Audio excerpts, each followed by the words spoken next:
Assalamualaikum warahmatullahi wabarakatuh. Saudaraku yang disayangi Allah, ketahuilah bahwa zikir dalam tradisi tasawuf menempati posisi yang sangat penting. Sebab zikir dipandang sebagai jalan utama untuk menghubungkan hati manusia dengan Allah. Para sufi meyakini bahwa zikir bukan sekadar menyebutkan nama-nama Allah dengan lisan, melainkan upaya membersihkan jiwa, menundukkan ego, dan menyadarkan hati agar senantiasa hadir bersamanya.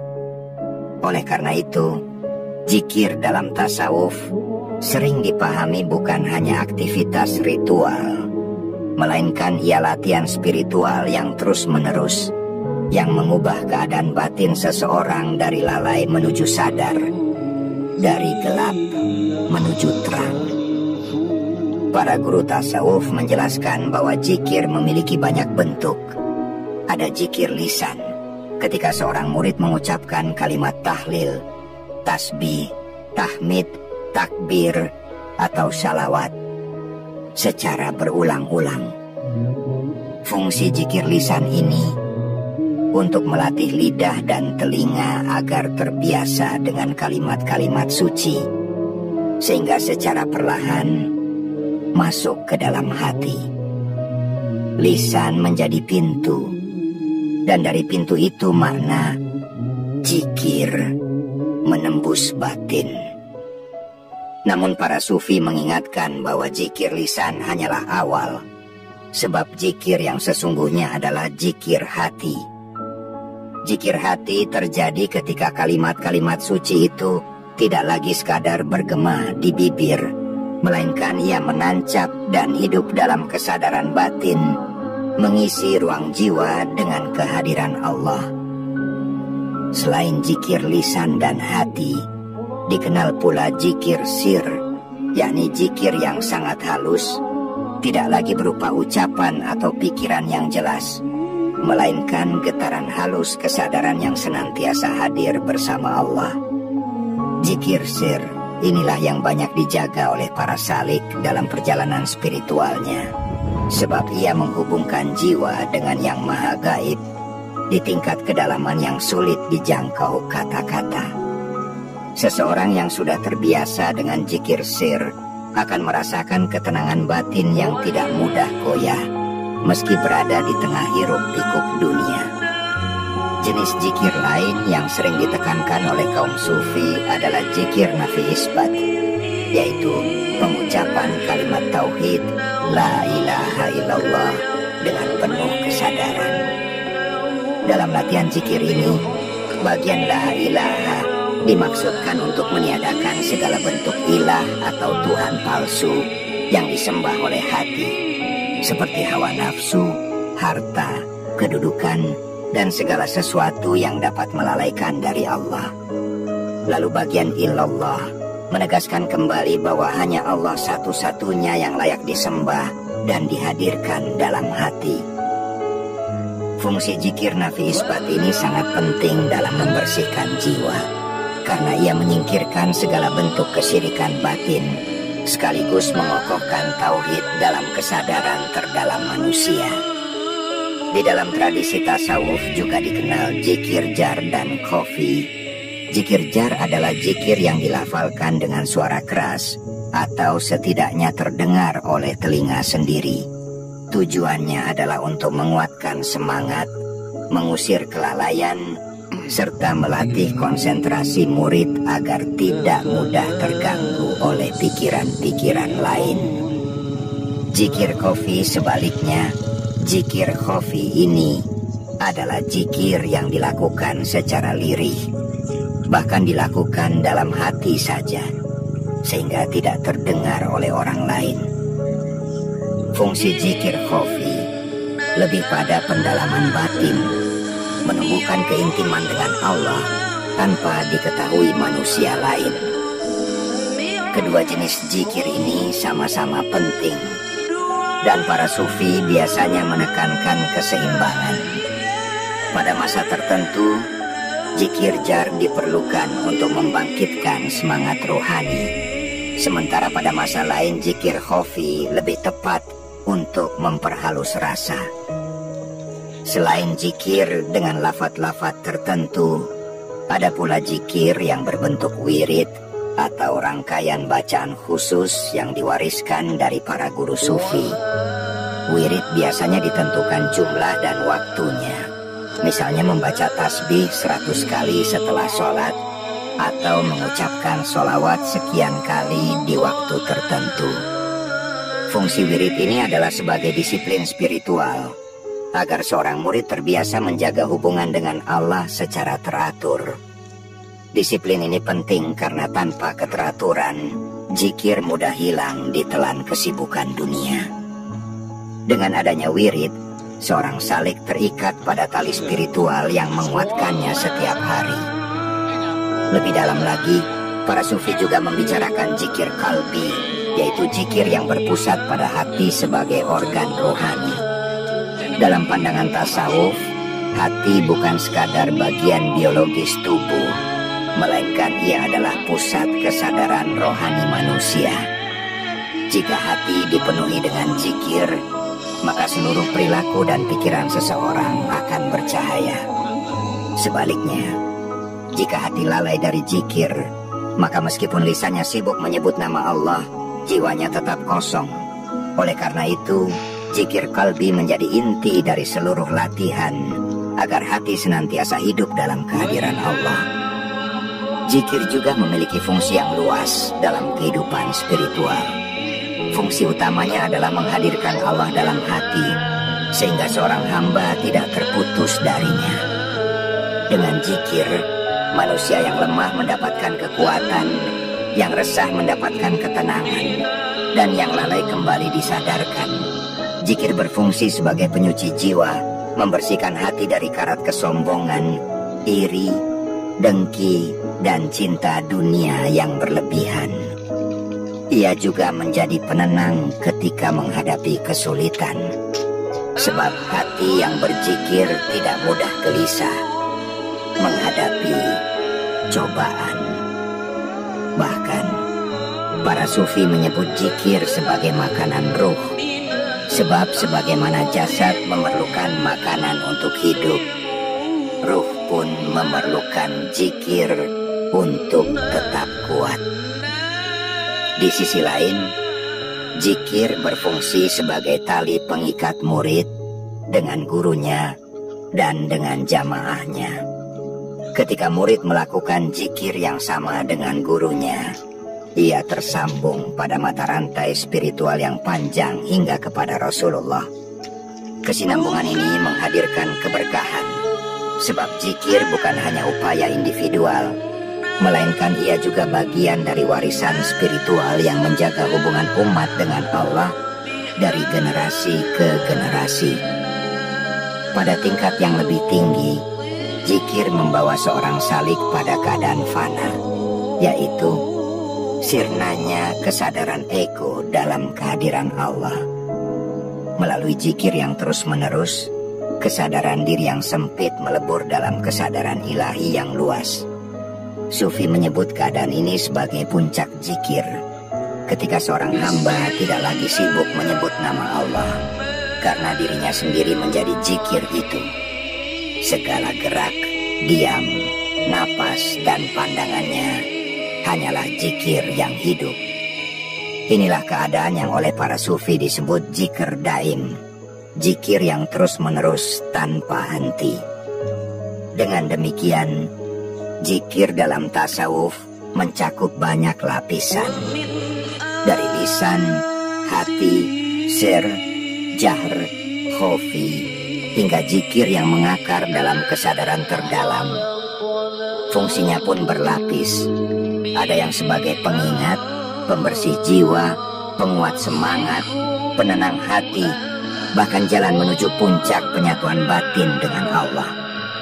Semua bentuk zikir ini, meskipun berbeda cara, pada hakikatnya mengalir menuju satu tujuan, yakni menjaga hati agar senantiasa bersama Allah. Sehingga seorang hamba hidup bukan hanya dengan tubuhnya, tetapi ia juga hidup dengan ruh yang senantiasa terhubung dengan Sang Pencipta. Dalam tradisi tarekat sufi, zikir tidak hanya dilihat sebagai ibadah individual, karena zikir sejatinya bisa menjadi latihan kolektif yang membentuk ikatan spiritual di antara para murid. Banyak tarekat besar seperti Qadiriyah, Naqsabandiyah, Syadziliyah, dan Tijaniyah memiliki metode zikir yang khas, baik dari segi lafaz, jumlah, maupun cara pelaksanaannya. Hal ini menunjukkan bahwa zikir bukan sekadar aktivitas seremonial, tetapi ia menjadi warisan spiritual yang sudah teruji oleh para ulama dan mursyid dari generasi ke generasi. Misalnya dalam tarekat Naqsabandiyah, zikir yang paling ditekankan adalah zikir khofi, zikir diam di dalam hati tanpa suara. Tujuannya agar murid dapat merasakan kehadiran Allah dalam setiap detak jantungnya. Zikir khofi ini melatih murid untuk senantiasa hadir bersama Allah, meskipun tubuhnya tengah sibuk dengan urusan dunia. Sehingga lahirlah prinsip yang terkenal di tarekat ini. Prinsip itu adalah kita tidak apa-apa bersama manusia, namun hati harus selalu bersama Allah. Sementara dalam tarekat Qadiriyah, zikir jar lebih banyak digunakan, yakni zikir dengan suara lantang yang terkadang diiringi gerakan tubuh. Zikir jar ini berfungsi membangkitkan semangat rohani, mengusir rasa kantuk, dan menyalakan api cinta dalam dada para murid. Zikir bersama dalam jamaah tarekat Qadiriyah seringkali membangkitkan suasana spiritual yang sangat kuat, seakan-akan seluruh jiwa yang hadir terikat dalam satu getaran tauhid. Dalam tarekat Syadziliyah, zikir difokuskan pada wirid-wirid tertentu yang penuh makna, seperti hizib dan sholawat.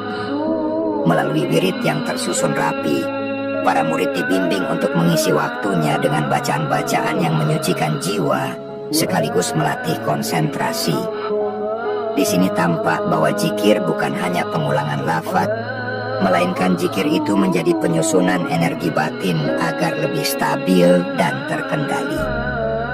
Sedangkan dalam tarekat Tijaniyah, ada penekanan pada zikir yang rutin dan konsisten, seperti membaca istighfar, sholawat, dan kalimat la ilaha illallah dalam jumlah tertentu setiap hari.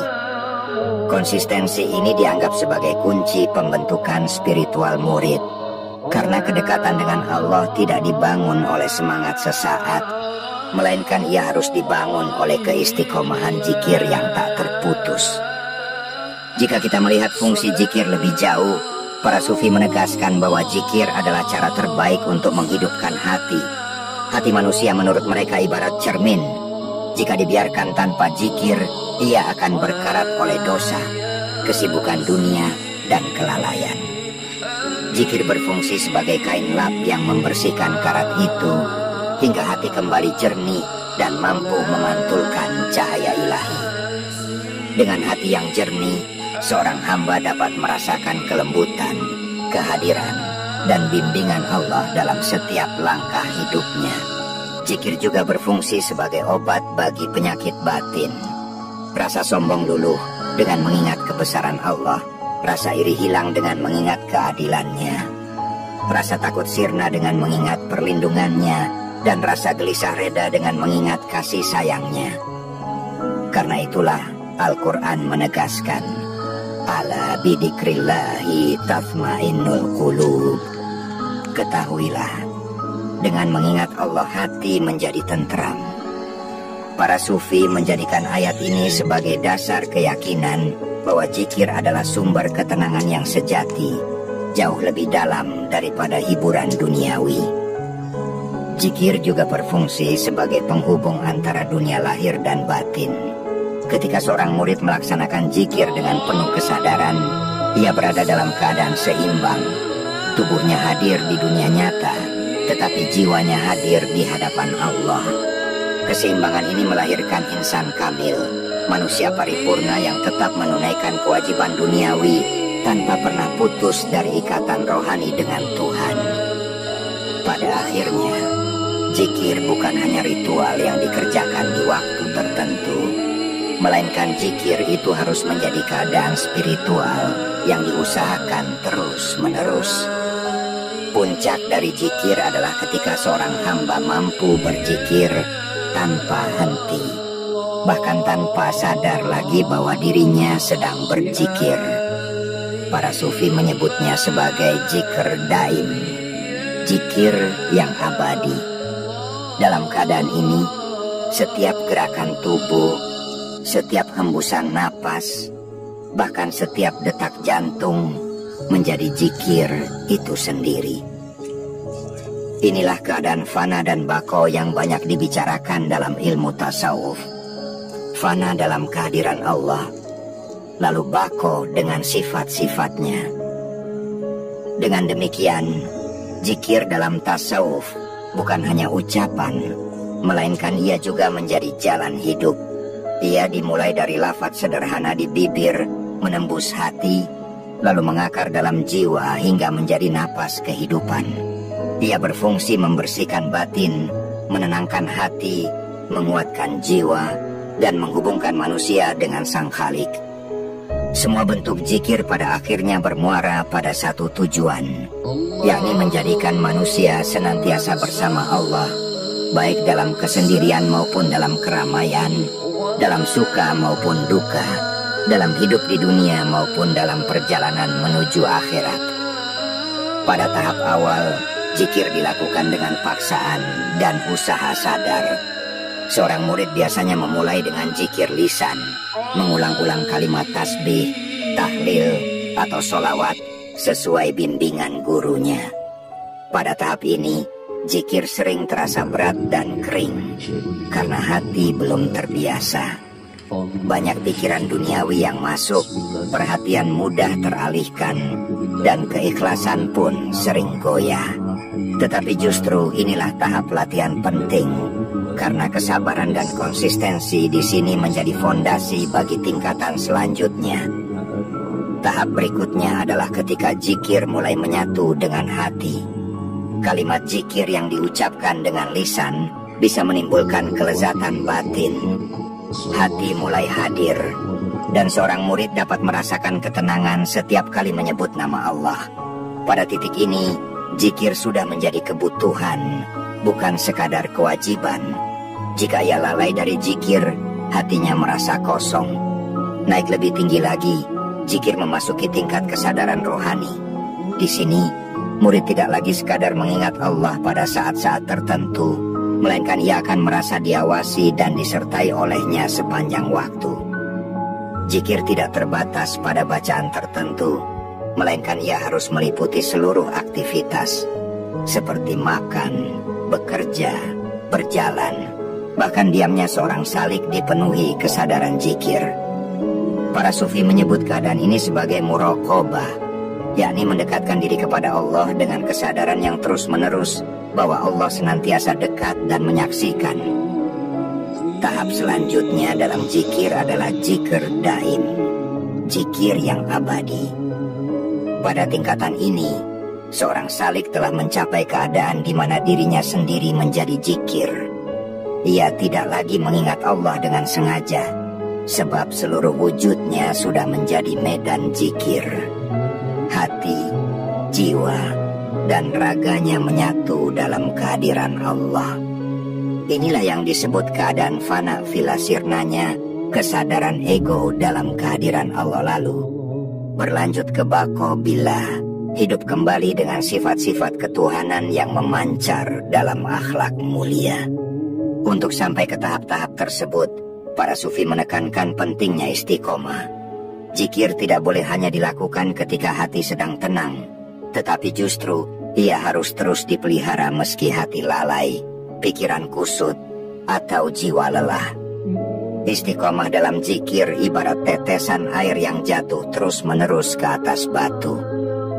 Lambat laun ia akan melubangi batu itu. Demikian pula zikir yang terus diulang akan melubangi karat kelalaian hati, hingga ia menjadi bening dan tembus cahaya. Setiap tingkatan zikir membawa fungsi dan buah spiritualnya. Zikir awal membersihkan hati, zikir menengah menumbuhkan ketenangan, zikir lanjutan menghadirkan kesadaran rohani, dan zikir puncak melahirkan penyatuan batin dengan Allah. Buah akhir dari semua ini adalah akhlak yang indah, kasih sayang, kesabaran, kerendahan hati, dan keteguhan iman. Maka zikir bukan hanya menghasilkan pengalaman batin yang lembut, tetapi ia juga memancarkan kebaikan nyata dalam kehidupan sosial seorang hamba. Dengan cara ini, perjalanan zikir dalam tasawuf membentuk manusia menjadi pribadi yang seimbang, berakar di bumi, tetapi bercahaya ke langit, hadir di tengah masyarakat, tetapi hatinya selalu bersama Allah. Zikir orang awam adalah zikir yang masih terikat pada lafaz dan hitungan. Mereka mengucapkan tasbih, tahlil, atau wirid sebagaimana diajarkan, dengan tujuan mendapat pahala, menjaga sunnah, dan mendekatkan diri kepada Allah. Zikir ini sangat mulia dan menjadi pintu awal. Namun seringkali hati masih lalai, dan zikirnya belum menembus kesadaran batin. Para sufi menyebut tahap ini sebagai zikir bil lisan. Lidahnya berzikir, tapi hatinya kadang masih sibuk dengan dunia. Naik lebih tinggi yakni zikir khawas. Zikir orang khawas adalah zikir yang melibatkan hati. Mereka tidak sekadar mengucapkan lafaz, melainkan mereka merasakan makna di baliknya. Saat membaca la ilaha illallah, hatinya betul-betul mengingkari segala ilah selain Allah dan menegaskan hanya Allah satu-satunya tujuan. Saat beristighfar, hatinya benar-benar menyesal dan ingin kembali. Zikir orang khawas ini sudah membawa ketenangan, kesadaran, dan ikatan yang lebih dalam. Inilah yang disebut zikir bil qalb, zikir dengan hati. Adapun zikir orang khawasul khawas adalah zikir untuk golongan yang sangat khusus, sudah melampaui lafaz dan makna. Mereka berzikir dengan sir, dengan kesadaran yang amat halus, sehingga seluruh wujudnya menjadi zikir itu sendiri. Di tingkat ini, zikir bukan lagi ucapan atau renungan, tetapi ia menjadi keadaan rohani. Ia melihat, mendengar, bergerak, dan diam dalam zikir. Para sufi menyebutnya sebagai zikir bil hakiko, zikir dalam realitas sejati, di mana seorang hamba hanya menyaksikan Allah dalam segala sesuatu. Inilah tingkatan fana dan bako, sirna pada Allah, lalu hidup kembali dengan sifat-sifatnya. Perbedaan tiga tingkatan ini mengajarkan bahwa zikir adalah jalan bertahap. Tidak ada orang yang langsung melompat ke zikir khawasul khawas tanpa melewati zikir awam. Justru zikir lisan yang sederhana menjadi pondasi, lalu dilanjutkan dengan zikir hati, hingga akhirnya terbuka jalan menuju zikir sir. Semua tingkatan saling melengkapi, tidak ada yang sia-sia. Fungsinya pun berbeda. Zikir awam menjaga keterhubungan seorang hamba dengan ibadah lahir. Zikir khawas menanamkan makna tauhid dalam hati. Dan zikir khawasul khawas membawa seorang salik pada penyaksian ilahi yang penuh. Bila diibaratkan perjalanan, zikir awam adalah langkah kaki pertama. Zikir khawas adalah perjalanan di tengah jalan. Dan zikir khawasul khawas adalah sampai pada tujuan akhir.